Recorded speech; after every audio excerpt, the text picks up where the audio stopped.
ويوم نبعث من كل أمة شهيدا ثم لا يؤذن للذين كفروا ولا هم يستعتبون وإذا رأى الذين ظلموا العذاب فلا يخفف عنهم ولا هم ينظرون وإذا رأى الذين أشركوا شركاءهم قالوا ربنا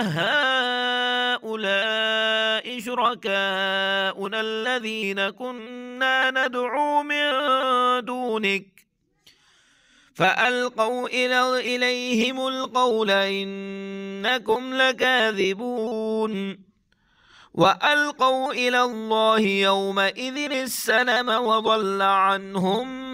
ما كانوا يفترون الذين كفروا وصدوا عن سبيل الله زدناهم عذابا فوق العذاب بما كانوا يفسدون ويوم نبعث من كل أمة